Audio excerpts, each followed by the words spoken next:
বান্ধবীর ভাই যখন জামাই পার্ট ৯ গল্পে আপনাকে স্বাগত। রিমির মনটা সেদিন ভীষণই খারাপ ছিল। ঘরের ভিতরে কারো সঙ্গে ঠিক মতো কথা বলতে পারছিল না।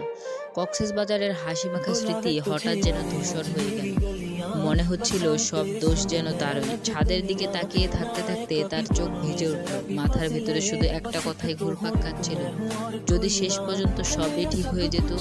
ওদিকে আরিফের ঘরের ঝড় বইছিল। তার মা এখনো সিদ্ধান্তে অনড়। তারা বলছে তারা এই বিয়ে কোনোভাবেই মেনে নেবে না। আরিফ অনেকবার বুঝিয়েছে, শান্তভাবে বলেছিল, কিন্তু কোনো লাভ হলো না। শেষ পর্যন্ত একসময় তার নিজের ভেতরে আগুন জ্বলে উঠল। সে ব্যাগপত্র গুছিয়ে নিল এবং বাবার দিকে তাকিয়ে একটা বাক্য বলল, আমি কাউকে কষ্ট দিতে চাই না, কিন্তু নিজের জীবনটা গোছানোর অধিকার আমার নিজেরই। এরপরে বাড়ি ছেড়ে বেরিয়ে গেল। হৃদয়ের ওপারে জমে থাকে যেন অনেক ঝড় বইতে লাগলো।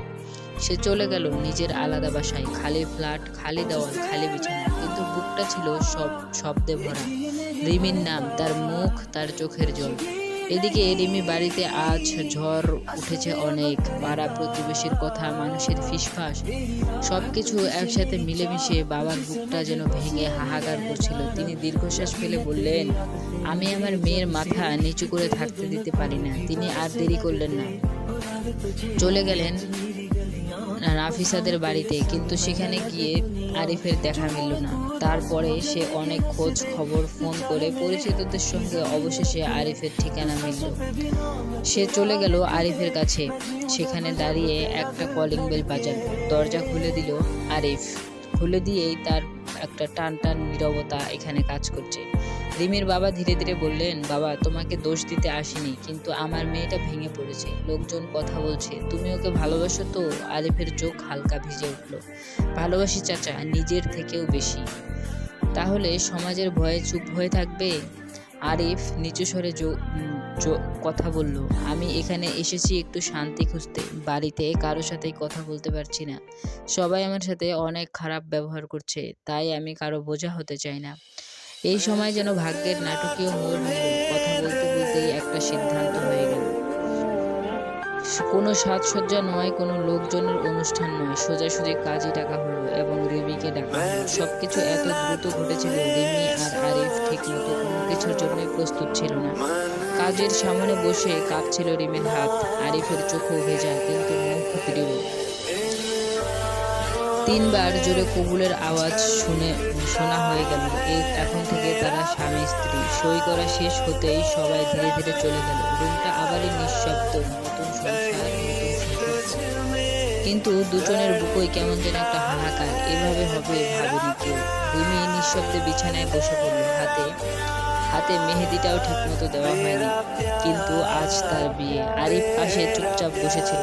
কারো চোখে চোখ রাখার সাহস নেই। বিয়ে তো হলো, কিন্তু স্বপ্নের মতো এত রং ছিল না। কোনো ধুমধাম ছিল না, আনন্দের বাসি ছিল না, বরং ছিল অদ্ভুত একটা চাপা কষ্ট। আরিফ ধীরে ধীরে বলল, রিমি, মন খারাপ করেছো তুমি?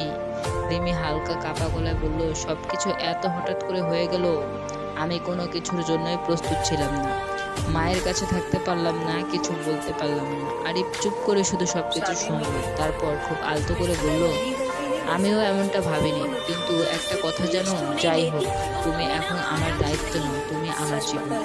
কথাটা শুনে রিমির চোখ ভিজে গেল। তবে আজকের রাত কোনো উন্মাদনা ছিল না, ছিল অদ্ভুত ক্লান্তি এবং মাথা ভর্তি দুজনেরই টেনশন। কথা বলতে বলতেই দুজনেই ঘুমিয়ে গেল। তাদের এই রাত যেন একটা নিঃশব্দে রাতে পরিণত হলো।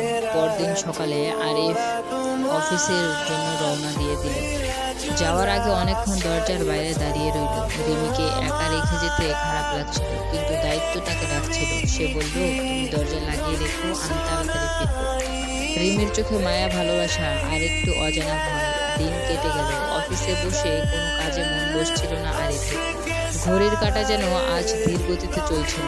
মাথার ভেতরে শুধু একটা প্রশ্ন, রিমি ঠিক আছে তো?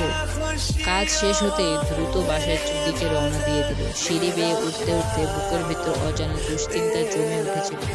দরজা খুলে ভিতরে ঢুকতেই থমকে গেল। ঘর নিস্তব্ধ, লাইট জ্বলছে না।